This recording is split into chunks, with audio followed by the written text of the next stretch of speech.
Hello everyone, welcome back to my channel. If you guys are new here, it is so nice to meet you. In today's video, I'm going to be sharing with you guys 6 things I've learned over 6 years on YouTube. If you don't know, I started my YouTube channel in June of 2015, which was a long time ago. It feels like forever ago, but I feel like I've learned a thing or two about YouTube and about creating and just in general about being a YouTuber since then. So I wanted to share the things that I've learned over the last couple of years. So I have myself a nice little list, 6 things I've learned in 6 years. So before we get started, I would love it if you guys would subscribe to my channel down below. And also if you guys would give this video a thumbs up, it will push it to more people and that will also help me grow. So with that being said, let's go ahead and get started. Here's my list. So number 1, comparison is the thief of joy. And I know we've all heard that quote before, but I feel like when we are constantly comparing ourselves to channels that are doing better, that are growing faster, that have really good content, we no longer become happy with what we're creating. And then it just makes, like, you can tell in a video when someone doesn't want to be filming it. You can tell when they're just doing it because they have to. I, for the longest time, felt like I was constantly comparing myself to other people, and I would see a channel, you know, that had less subscribers than me, and then in the blink of an eye, they would have like 100,000 subscribers, and it's like, what am I doing wrong? What did they do that I'm not doing?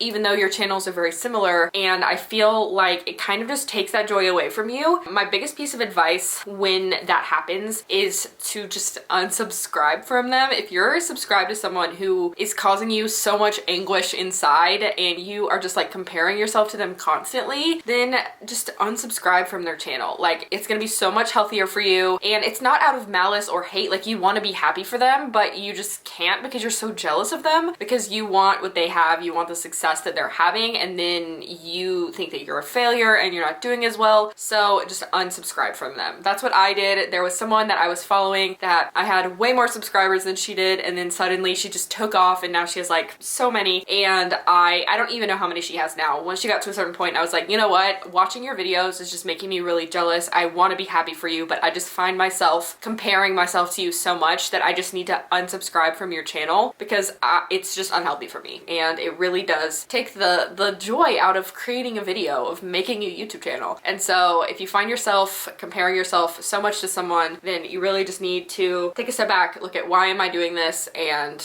recenter the joy that it's brought to you. The second lesson is to set goals and tell people about them. When I first started my channel, I remember I made a YouTube video of like my New Year's goals, and I was like, I have a goal for the end of the year, but I'm not gonna tell you guys what it is because if I don't reach it, I'm gonna be embarrassed. Like, no, stop it. I understand the reason for wanting to do that because, like I said, I made a video like that years ago. Actually, in 2016, I said I want to have 1,000 subscribers by the end of the year, but I don't want to tell you how many subscribers I want in case I don't reach it because it's gonna be embarrassing. But if you tell people what your goals are, people can, one, they can support you, they can watch your channel, they can help you get to that goal. If they know your goal is to get 6,000 subscribers by the end of the year and you're at 5,954, then they're gonna tell all their friends to subscribe to you. If you have a goal of getting monetized, tell people that you have a goal of getting monetized. They can help you.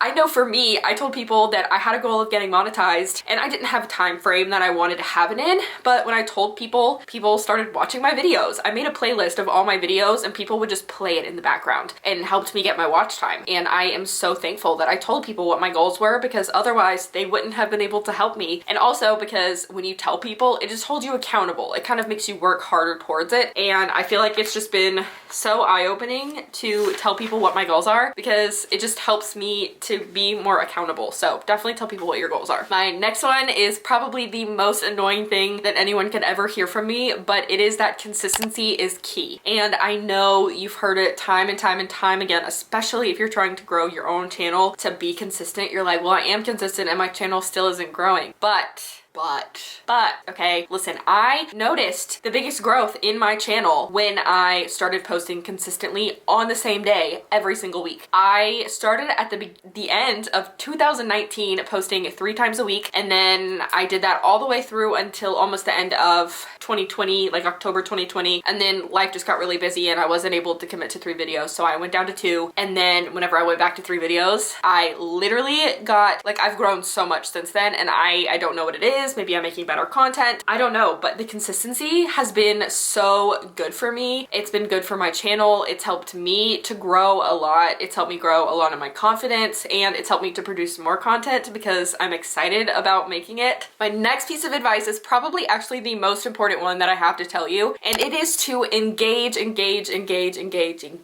with other creators and make friends. I cannot tell you how great it is to have internet friends. Like, having internet friends is probably the best thing ever, and I'm so thankful for the internet for connecting with me with people all over the world and all over the country, because otherwise I wouldn't know these people, and I think that is amazing. And I think that's probably, like, it's always been my favorite part of the internet. There is a girl that I have been internet friends with for years. I started commenting on her videos and we became pen pals in college, and that was really fun. And she just bought a house and moved in, and it's just like been so fun. And then there's someone else that I'm really good friends with on YouTube that we have been subscribed to each other for like 5 years. We both started our channels in 2015, and we've been subscribed to each other for like a really long time. And we would always reply to each other's Instagram comments, or we would comment on each other's Instagram posts, and we would reply to each other's DMs, or like reply to stories through DMs. But then eventually we got to chatting on Instagram, and I was like, you know what, let's just text, it's gonna be easier. So I got her number, and now we literally text all day every day, and it's just so much fun. Having friends on YouTube is so fun. But I think just like DMing with people, commenting on people's channels, and don't go into the relationship expecting anything out of it, because that's probably gonna be the worst kind of relationship, because you're expecting something in return. If you just like genuinely comment on people's channels that you enjoy, then, or like reply to their Instagram stories, like I said, follow them on Instagram, follow them on your other social medias, just like really get to know them as a person and just be like invested in their life, even if they don't reciprocate, because you may never know that like someone's gonna reciprocate. They're gonna subscribe to you, they're gonna follow you, they're gonna talk to you, you're gonna be friends, and you do have something in common, making YouTube videos. And then you have common struggles and common strengths and common weaknesses, and then you just, it's a good time. It's a really good time. And that's why I think it's one of the most important things ever, is engaging with people. I just think engaging is so important. And I know that people push engagement so much because it keeps you on the app longer, but like in general, engaging is really fun. Not just because it benefits your channel, but because it's just a good time. Next is a really annoying one also. It's kind of like the be consistent one, but it is to be yourself. I know, it's so annoying when someone tells you to be yourself, but this kind of goes back to the comparison thing. If you are trying so hard to be somebody else, people are gonna see straight through that. Like, they are gonna see straight through that you are not who you say you are, and they're not gonna think that you're fun to watch.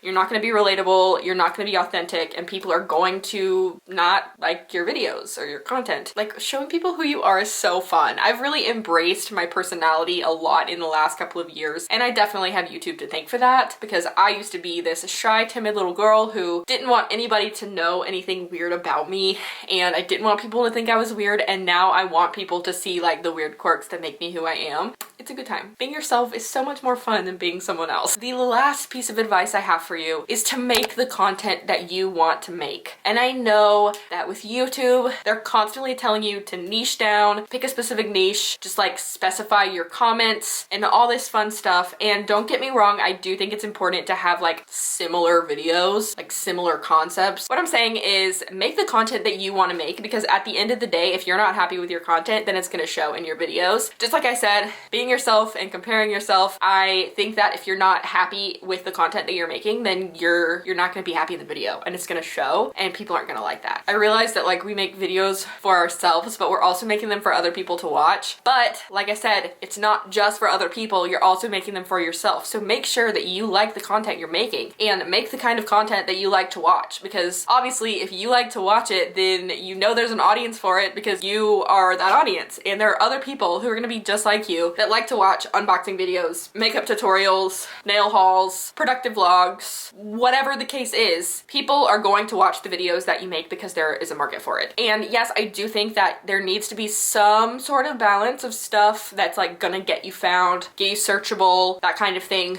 So if you can find a way to take like a trend and make it your own and make it something that you enjoy making, then it's gonna succeed far more than if you were to just copy this person's video. And don't let the trends tell you what you have to stick to.